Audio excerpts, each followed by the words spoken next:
बनाया जाएगा oxygen park. कहाँ? गोपालगंज के थावे में।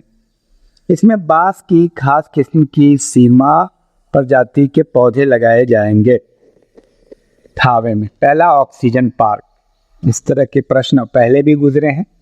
बिहार के मोतिहारी में 5 लाख रुद्राक्ष से 20 फीट ऊंची शिवलिंग का निर्माण किया गया है, जो बिहार का सबसे ऊंचा रुद्राक्ष से निर्मित शिवलिंग है। कहाँ है यह?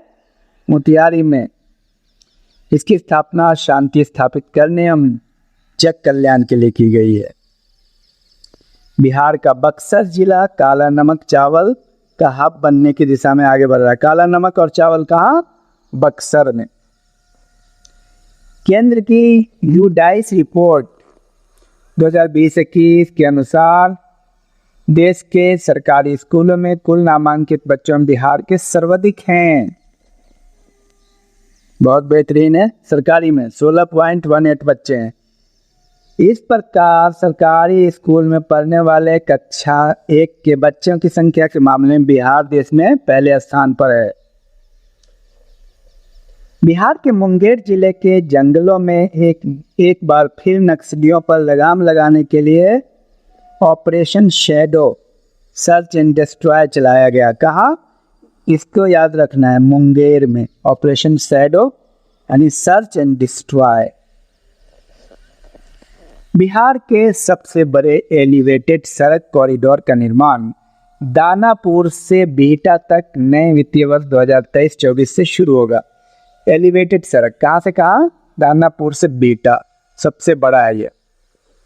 ग्रामीण उद्यमिता पर बिहार के मुजफ्फरपुर की बेटी आर्या की किताब देश भर के लिए मॉडल बन गई है। आर्या और पश्चिम बंगाल की मैत्री की पुस्तक field facilitator guide for SEVEP के अनुसार ग्रामीण विकास मंत्रालय काम करेगा।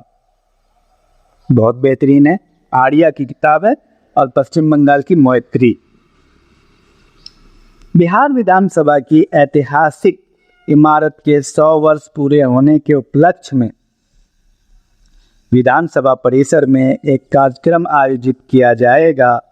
यहाँ राज्य के प्रतीक को दर्शाने के लिए भव्य कांस्य प्रतिमा के साथ एक स्मृति स्तंभ का निर्माण किया गया है, जिसका उद्घाटन प्रधानमंत्री नरेंद्र मोदी द्वारा 12 जुलाई 2022 को किया गया।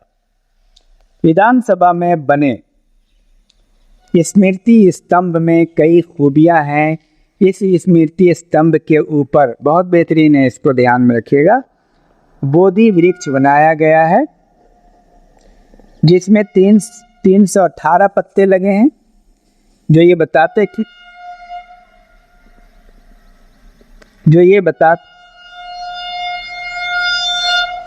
ट्रेन आ रही है, 1 सेकंड रुक जाइए।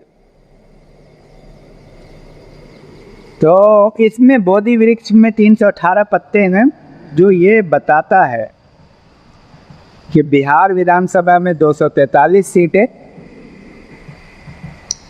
और 75 विधान परिषद की सीटें हैं। ये वृक्ष 9 शाखाओं में बटा हुआ है, 9 शाखाओं में बटा हुआ है, जो राज्य के 9 प्रमंडलों को दर्शाते हैं। इसमें 38 डालियां हैं जो बिहार के जिलों को दर्शाती है। इस पेड़ में स्वास्तिक भी बनाया गया है। ये स्तंभ 40 फीट ऊंचा है, बहुत बड़ा है भाई, जिस पर 25 फीट तक राजस्थान के जैसलमेर के पत्थरों का प्रयोग हुआ है। इसमें से कोई भी क्वेश्चन आ सकता है। National institutional ranking framework NIRF ने सत्र 2022 की रैंकिंग जारी की, जिसमें टॉप 100 में बिहार के मात्र 2 संस्थान जगह बनाने में कामयाब रहे हैं। दोनों इंजीनियरिंग सेक्टर के हैं। टॉप 100 में बिहार से शामिल IIT पटना और NIT पटना है। IIT पटना समग्र श्रेणी में 8 पायदान नीचे फिसल गया और उच्च शिक्षा संस्थानों में देश में 59वीं रैंक हासिल की है। NIT पटना ने पिछले साल 72वीं रैंक की तुलना में इंजीनियरिंग श्रेणी में 63वीं रैंक हासिल करके उल्लेखनीय सुधार किया है। केंद्र सरकार की जारी अधिसूचना के बाद बिहार में भी 1 जुलाई 2022 से सिंगल यूज प्लास्टिक के भंडारण, उपयोग और विपणन को बैन कर दिया। कब से? 1 जुलाई 2022 से। और कितना मतलब उसमें पनिशमेंट भी है यूज करने पे, ये आप बताएंगे कमेंट बॉक्स में। पटना में स्थित संजय गांधी जैविक उद्यान में जल्दी 36 वन्य प्राणी दक्षिण अफ्रीका से लाए जाएंगे। कितने? 36 लाए जाएंगे।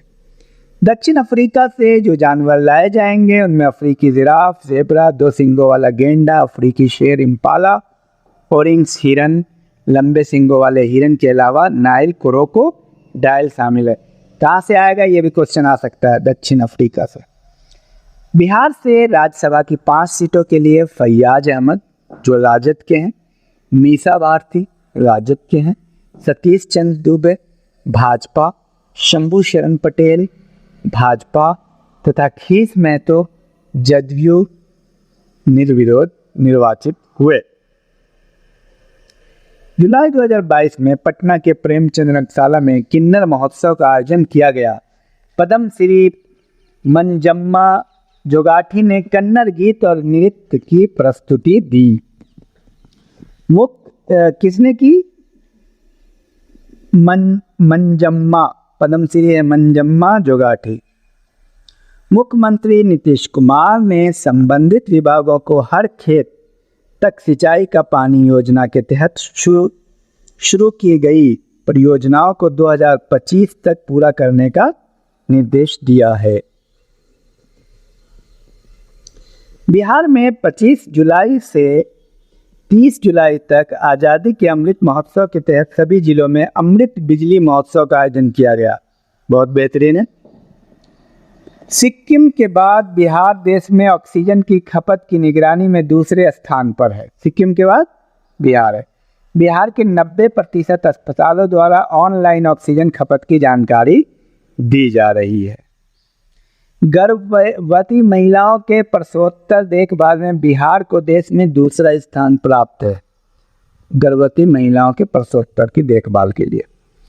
दलित नेता और पूर्व मंत्री रमई राम का हाल ही में निधन हो गया। वो मुजफ्फरपुर के बोचहा विधानसभा सीट से कितनी बार विधायक रहे ये आप बताएंगे? ये पहले भी गुजर चुका है।